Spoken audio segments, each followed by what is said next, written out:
So good afternoon, everybody. Thanks for joining today's NCCAV Center of Excellence seminar series. Today's talk is about transforming traffic monitoring, enhancing efficiency and accuracy with UAVs and AI-based vehicle counting. Today's speaker I'm pleased to introduce is Mr. Tedros Gebre. So he is one of the PhD students under NCCAV Center. He received his Master of Science in Transportation Engineering and Bachelor of Science in Hydraulic and Water Resources Engineering. He has been working toward Trust 3 of NCCAV under Dr. Hashemi Beni, and his research was has been on using computer vision and image processing for vehicle counting and traffic monitoring based on aerial imagery. With that, I'm going to pass it to Mr. Tedros. Thank you very much. Can you hear me? Yes. Yes.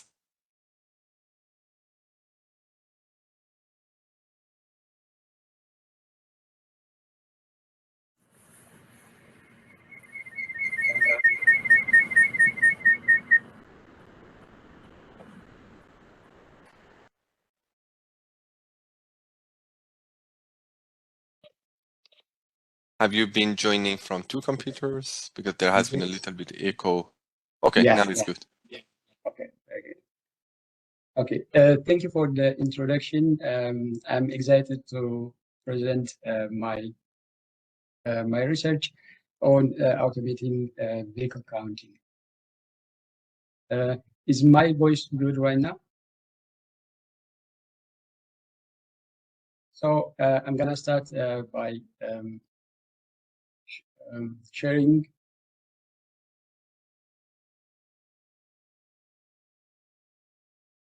the layout of my presentation. So I'm gonna talk a little bit about general background about traffic counting, and I'm gonna give you a little bit motivation and the objective of conducting the research. Then I'm gonna walk you through with the research we have been doing, including developing a traffic study framework. Then I'm gonna explain the two methods we have been working on to count vehicles automatically. So, doing that,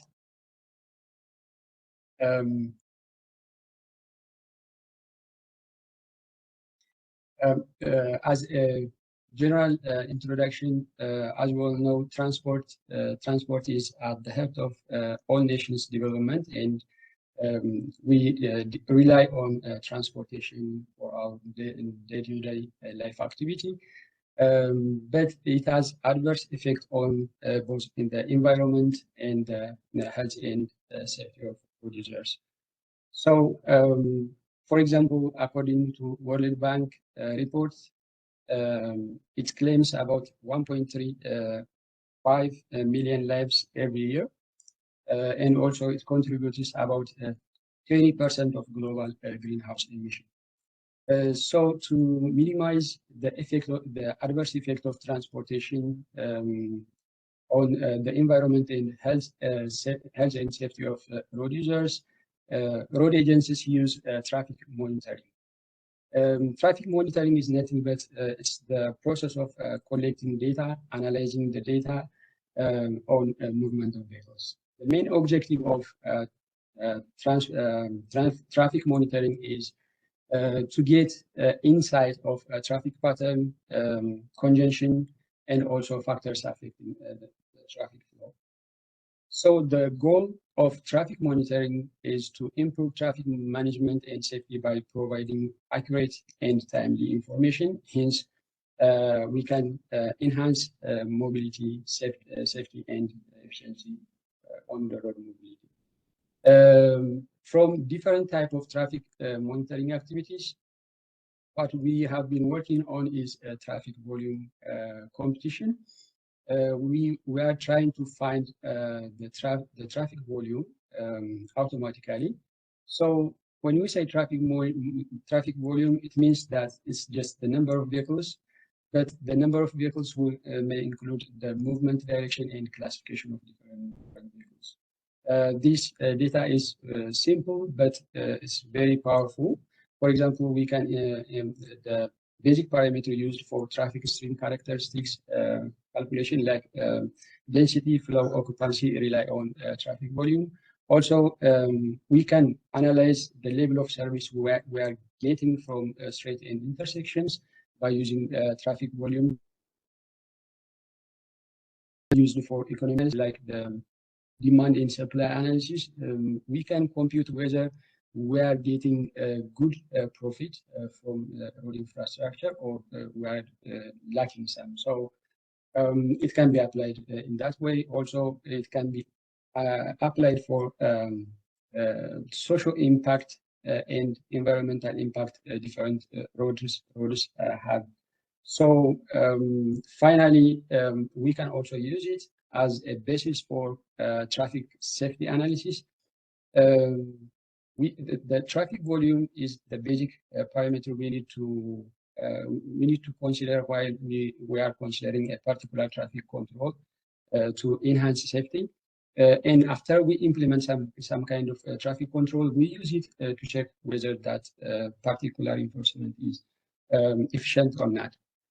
So the reason we concentrate, or we want to start the automation process from traffic volume, is that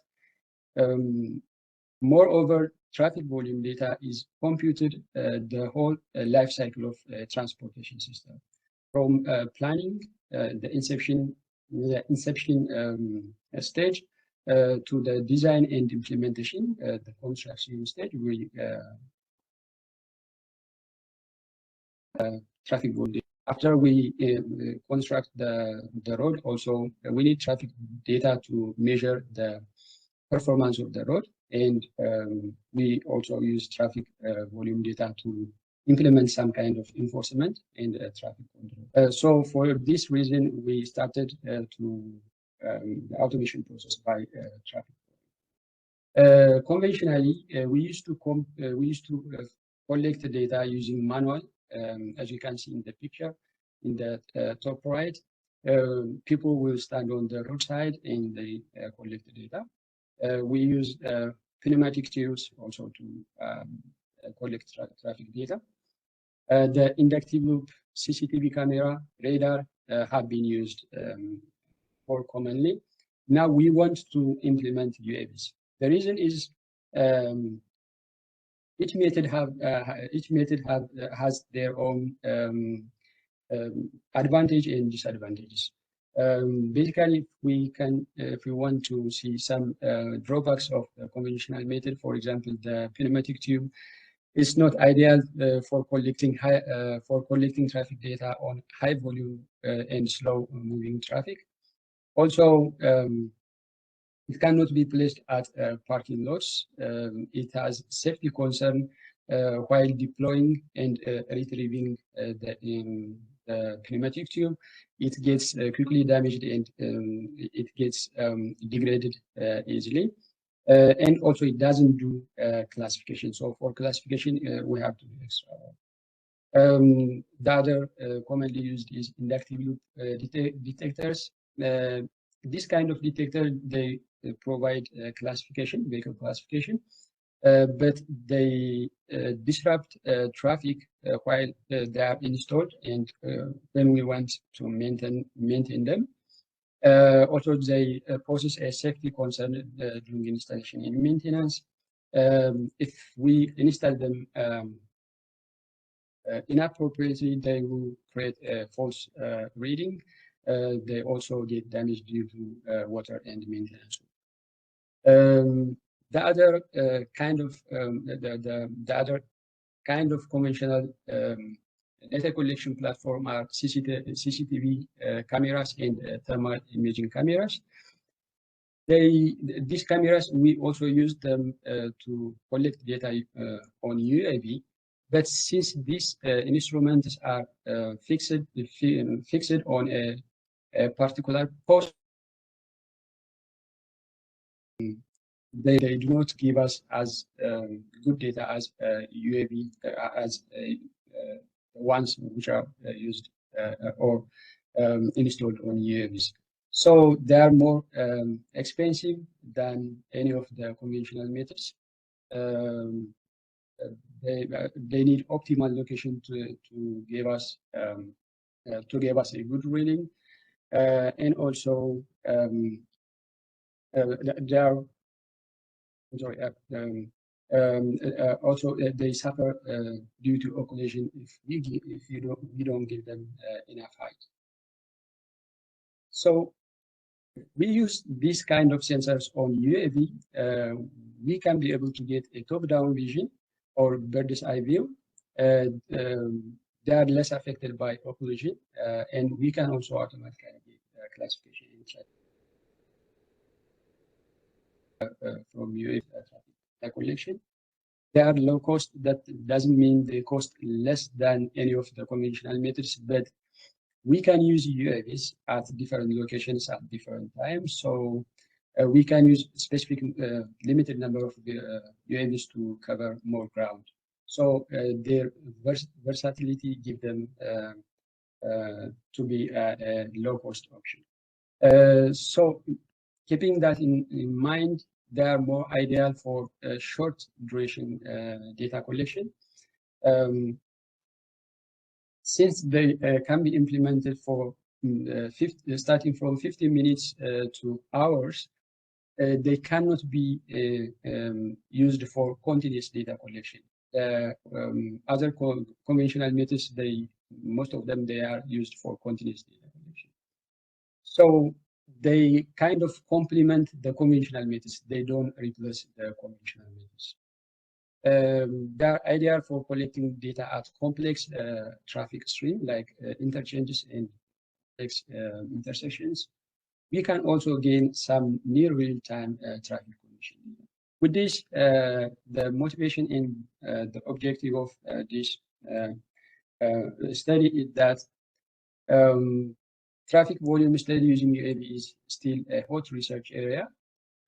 Most of the researchers in this research is particularly aimed to propose a fast and robust automatic traffic volume competition.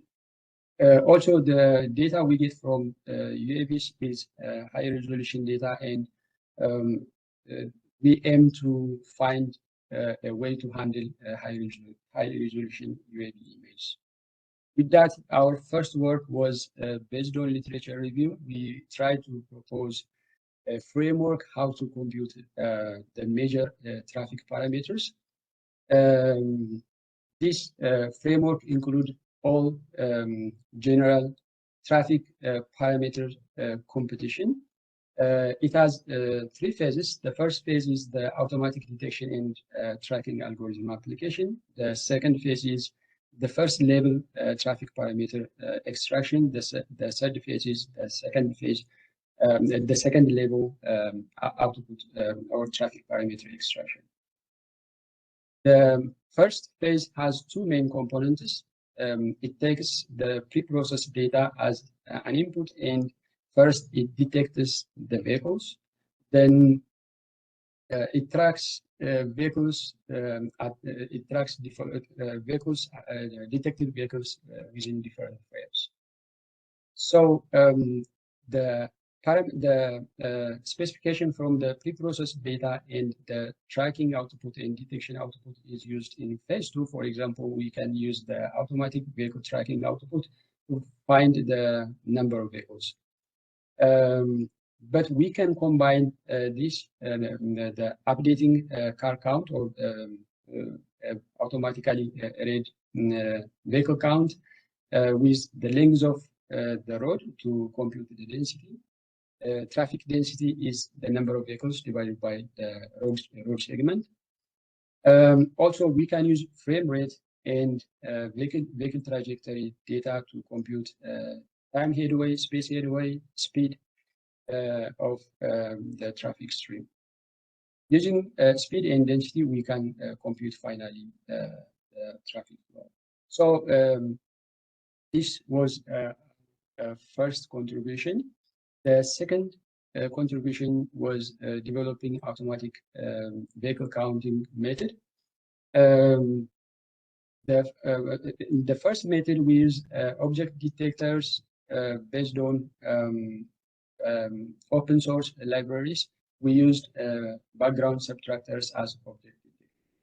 The reason we use background subtraction as background object detector is that they are the simplest computer vision techniques which try to detect moving objects within a sequence of frames. The way they work is by comparing different frame pixels with a reference or background frame, and they try to detect changes in the pixel values. We give them some region of interest to detect vehicles, and the main advantage of using background subtractors is that they can be easily integrated with different kind of automatic systems. For this particular application, we use a vehicle counting model which look like this. The image shows that our automatic object vehicle counter has two main components. The first one is the detection block, and the second is the tracking block. In the detection block, as I said before, the background subtractor models the reference background, and it compares the background with a different frame of the video, and it creates a mask based on a threshold. After we have the mask, we can draw contours, and the contour centroid, using the contour centroid and their dimension, we draw bounding boxes, and these bounding boxes are tracked in the tracking group. Specifically for this project, we tested k-nearest neighbor and mixture of Gaussian models for as a background subtractor.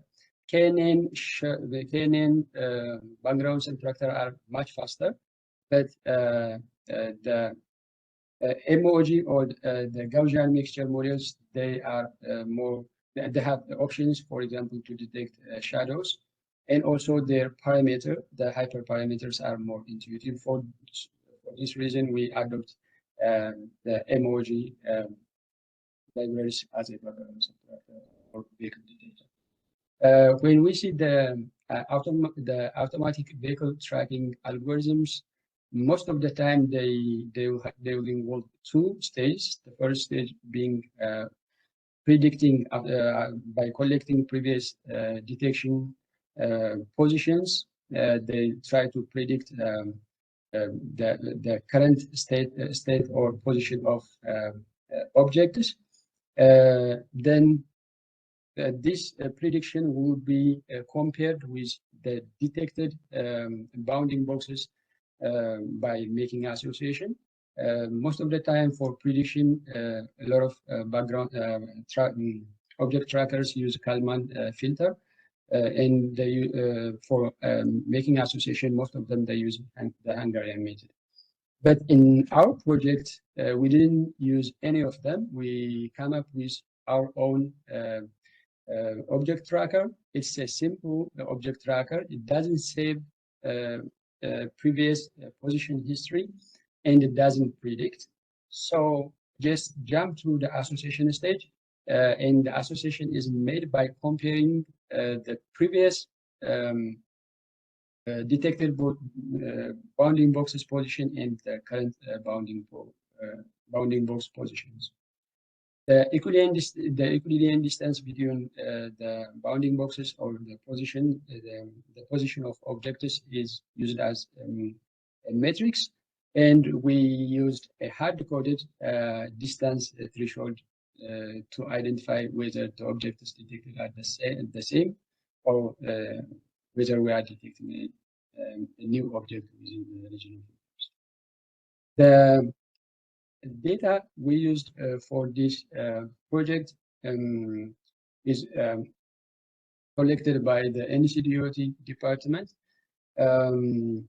So the NEC duality provided us two different data. Among these, we selected two of them for this experiment. The table shows the specification of the data. Let me show you some image camera orientation. The left image shows a frame extracted from the first side at I-40 exit 270. The right map shows the camera line of sight orientation. As you can see, the camera is looking towards the northwest direction, which is parallel to the traffic flow direction. For the second side, as you can see, the left image shows a frame extracted from the data. In the right map shows the camera line of sight orientation. As you can see, the camera is looking perpendicularly to the traffic flow. So from the orientation of line of sight, you can see that the first side has a ratio of smallest object to the largest object of 1 to 280, which poses for any kind of object detector, which poses a problem for object detectors. The second side, the smallest vehicle to the largest vehicle within the frame is 1 to 86. This is better data to work with. To mitigate this problem, different literature suggests like image pyramid method implementation, but for this project, part of the data, part of the frame for running for automatic data collection, and we disregard the rest of the frame. With this, we implemented the first object tracker. As you can see, combining the object detector and the object tracker, we were able to count vehicles. The left image shows the site selected for experiment. The orange box shows the region of interest we selected for this experiment. The right video shows the vehicle counter in action. The vehicle counter gave us a little bit good result for small cars. When we use a different bounding box for detecting trucks, as you can see, for the same site, by changing the region of interest to accommodate the trucks, the right video shows the vehicle counter in action. As you can see, the vehicle counter was suffered by multiple detection. So from this, we are able to see that the one drawback of this method, the background subtractor method, is multiple detection. It is not as effective when it comes to detecting large vehicles. Also, we tested the model at different stabilization, different pre-processing capabilities. When we use well-stabilized input data, the counter gave us 95.45 F1 score, and the precision and the recall is the same. We use 10 seconds of the side 2 data. We used about 3,000 frames for the first test. When we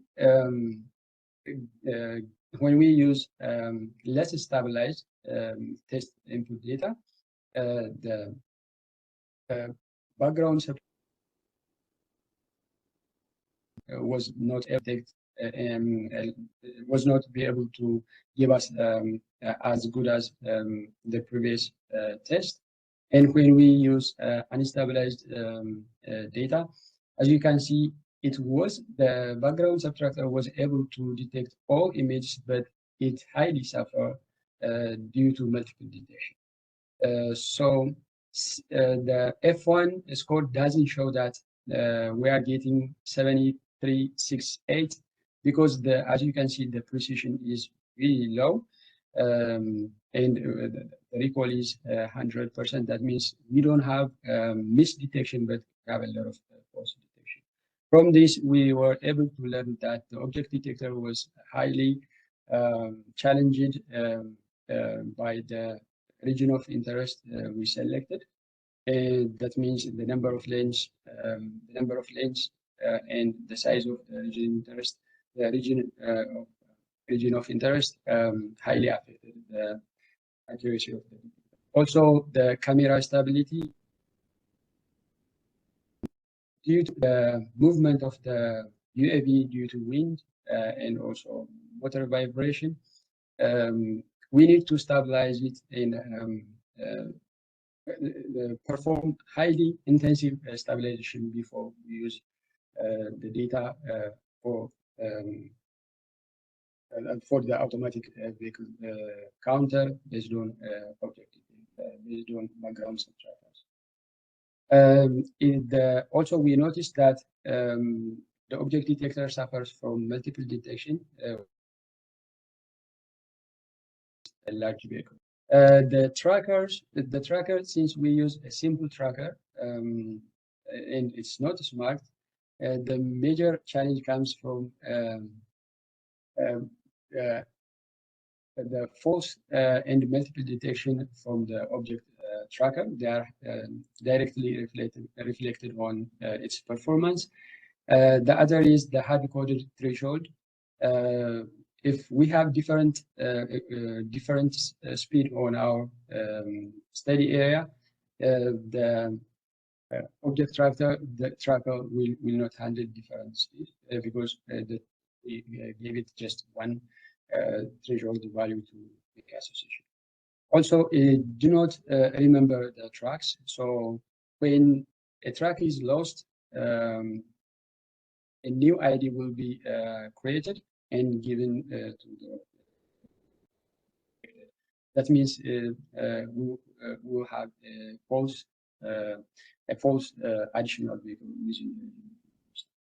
So having this, we propose the second method, which is based on deep learning based object detector, to choose which kind of deep learning detector we use. We consider two criteria. The first is the desired output. We want that object detector to detect vehicles, and also the expected input is high resolution images. So we want the object detector to support sequential processing. So we used yellow S. It stands for you look at one sequence. It doesn't do with the previous yellow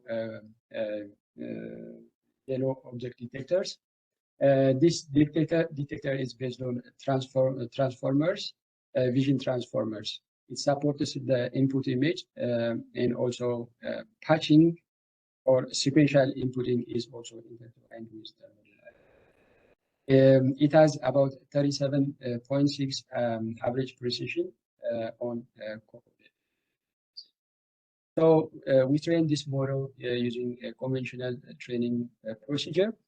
After that, by changing the hyperparameters, we monitor the training process, and we are able to find the best model among different tests, and we run the inference on our data.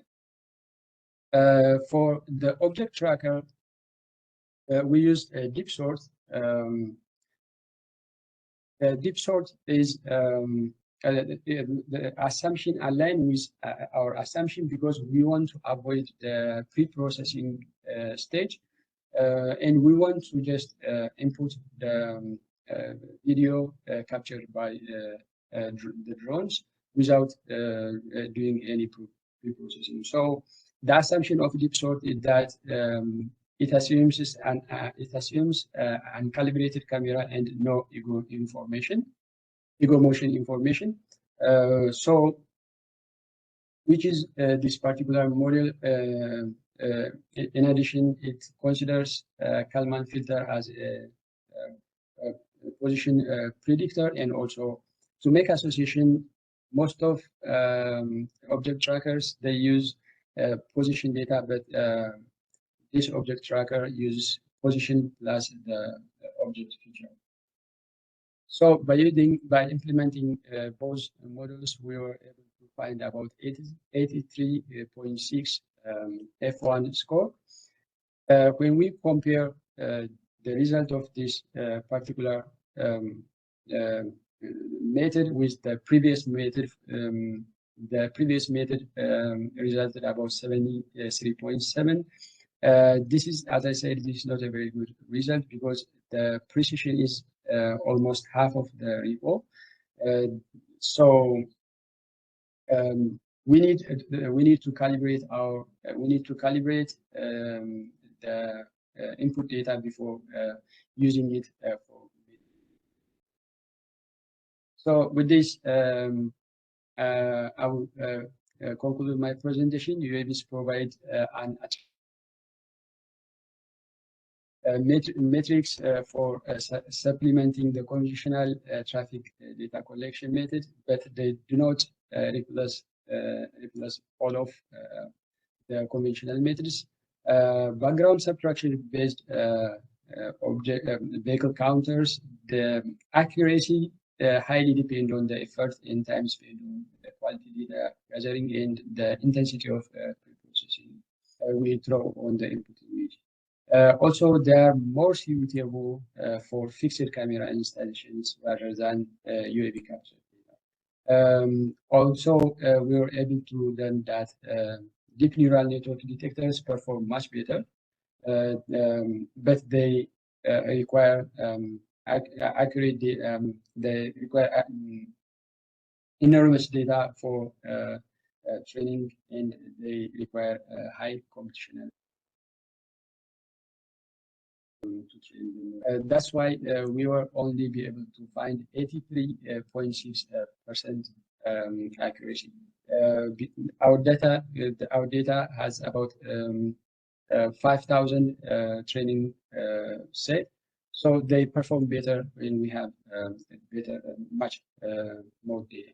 So I would like to finally thank the NCDOT for funding the project, as well as to Mr. Kuni. I would like to say thank you, Cunningham and his team for providing the required data. Additionally, I would like to thank my advisor, Dr. Beni, and the project RPIs, Dr. Karamuddini and Dr. Humayfar, for their valuable mentorship and support.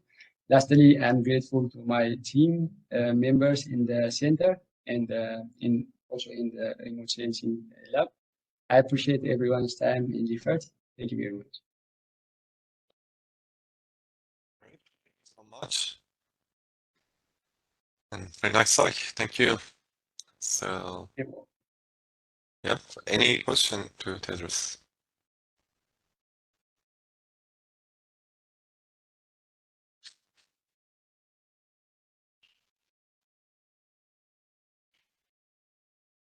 So maybe we had this. I will ask questions until others can come up with some questions too. But I think we had this conversation before.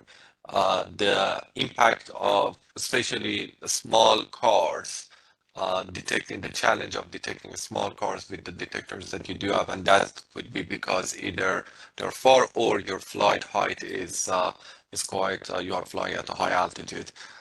So how do you see the performance of these networks when the objects are too small? Excuse me, could you repeat the question? I'm sorry. How do you assess the performance of these networks that you have been working when the objects or actually the cars are too small, either because of you are flying at high altitude or because the cars are far from the basically the camera? So let me go to my data. Yeah. Yep. So here, the objectives are small because of the orientation of the camera. It's not because of the altitude of the drone. The drone was at optimal height. We could be able to still get a good image, but the camera is looking in the same direction as the traffic flow.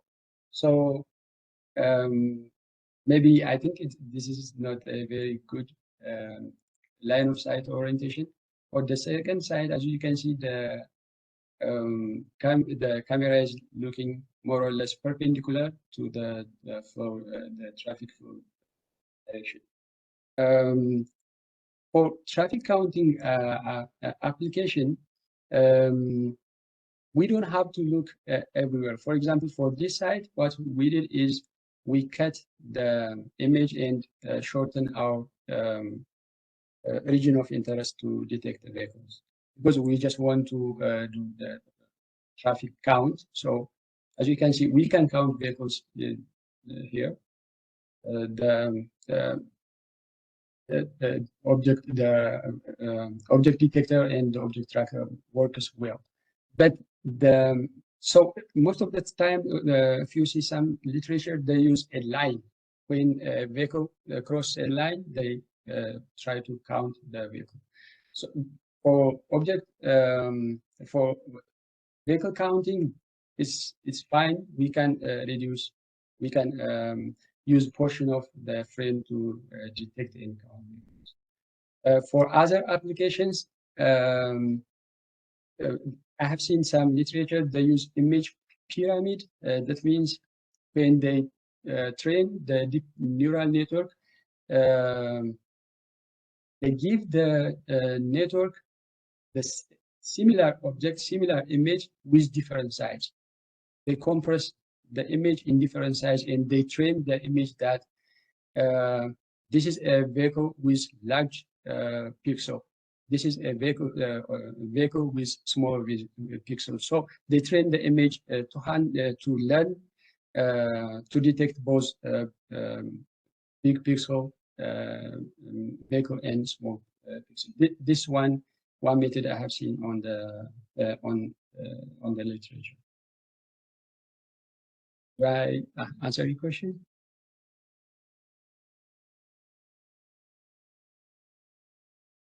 You are muted. I'm sorry.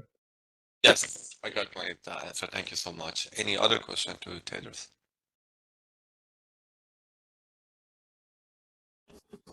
I have a question.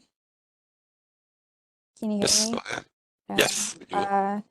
First off, Tedros, that was a great presentation, great work. So my question is, I noticed that the data that you're using to evaluate your object detection and tracking methodology there is within the context of a static camera. But you mentioned that you're collecting data using drones, which might involve some type of motion. So are you making the assumption that these data are being analyzed while the drones are in a hover state, or do you take like a moving camera into consideration as well? Thank you very much. That's a good question. Maybe I should have mentioned that we are using multi-rotor drones, and multi-rotor drones are known for their hovering capability. So we rely, especially for the first method, we rely on stable camera. That means they are hovering and they are looking at same location for the data collection session. So as I mentioned in the first method, our challenge was when the drone moves due to motor vibration and wind, especially the background subtractors, they give us false detection because background subtractors are meant for stable camera. So yeah, we are assuming a hovering position. Thank you very much. Do I answer your question? Yes, you did. Thank you. So, and how are you assessing the impact of vibration and those sort of things on gimbal kind of because it's not purely static, maybe as a follow-up to that question. So how do you assess that impacts on the data that you're assessing and you're processing? As I try to show here, we assess the effect of stabilization by using 3 types of data. The first is well stabilized, the second is optimally stabilized, and the third is the raw data. As you can see, we have a lot of false detection. That's why we have a recall of 100%. We didn't miss any vehicles, but we are not precise, because when we have unstabilized camera, the change in pixel will be high. The background will also change, not only the vehicles which are moving. So background subtractors, they model the background and they assume that the background stays the same until the video frame is done. So they assume for the entire image, the entire video, they assume a similar background. So when you have unstable camera, the pixels change. So they consider, for example, they gave us false detection. So the way we assess effect of stabilization is by using same data, but with different level of stabilization. Did I answer your question? Yes, and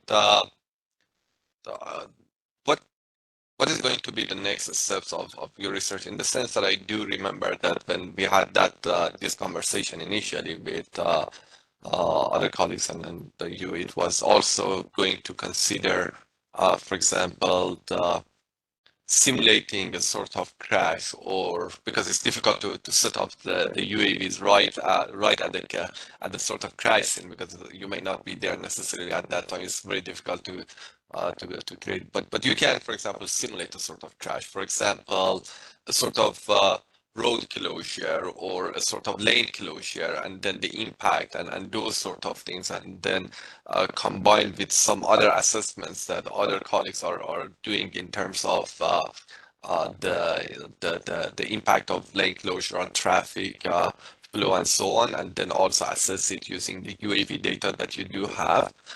So have you thought or have you been considering that sort of considerations as we move forward? I see that Dr. Hashimi also is here too. So is it something that you might be considering? Yeah, I think that's a very good point. For now, we are trying to combine the 2 methods to come up with a better method, which uses the advantage of background subtractors and also the deep learners to come up with a unified system, which is better than both the background subtractor and deep learners. What we learned from the background subtractor is that they are sensitive with motion. For example, if you have for example, people can move by the region of interest, then they detect it and they give you a false detection. They are going to count it as a vehicle. So they don't discriminate. They don't give you the classification. So we are about to publish one paper which uses the background subtractor as a pre-processing tool rather than a sole. Then the deep learners, they are affected by the size of the input image. When we give them high resolution image, they take a lot of resource, and they will not give you inference within short period of time. So we are trying to pre-process the data so that the background subtractor can detect where to look for the deep learners. So this is what we are doing right now. But of course, you are right. One possible application could be using them as a way to collect data on when we have some kind of natural hazard. And also we can use them to detect or also help us to address or give us some information when we have a road closure and when there is Right. yeah, accident. Yeah, I put the paper in the chat box. Is a colleague of mine, Dr. Levy. This work is about, for example, developing a sort of index or risk factor assessment for when there is, for example, high chance of collision between cars and pedestrian at a particular intersection and so on.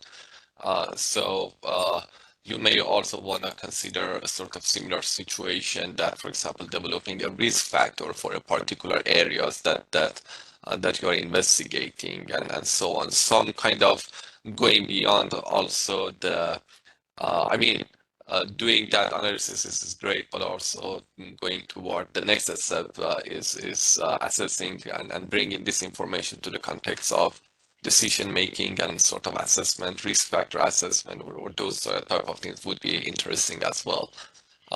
Yep. Thank you very much. Yeah, we'll do that. Okay. Thank you. So, any other question? Let me ask you a question. What is the impact of not detecting your, what is 1% fluctuation in your precision means?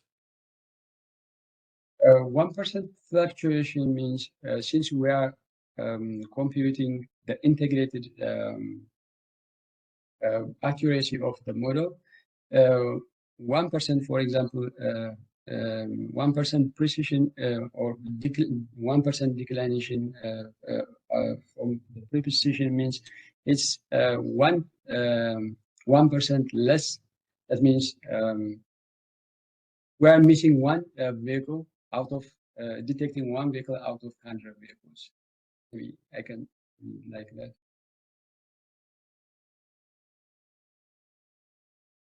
Remember that you're trying to count the number, right? Yes, sir. And then based on that count, if the density is high, it may lead to congestion, it may lead to accident. But do you really quantify by saying that by 1%, meaning that I am missing one car? Does it make sense? Yeah, the precision and recall they compare maybe I should raise my question like this. Yeah, I think it would be good for you to do some sensitivity analysis.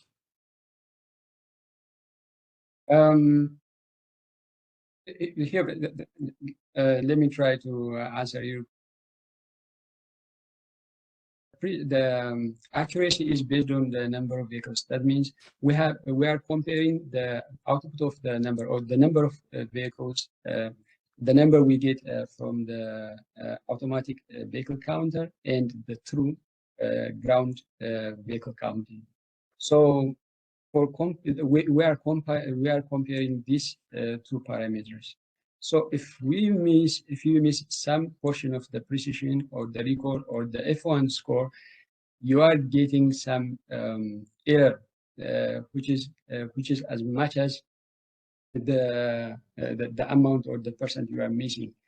If it is ideal and if you can be able to detect all vehicles accurately without misdetection and without false detection, the F1 score, which is the average of the precision in the recall, will be 100%. So the impact will be the impact or error of the object detector will be reflect on the number of vehicles. Because we use the model only to count vehicles. The application is just finding the number of vehicles. I don't know if that makes sense.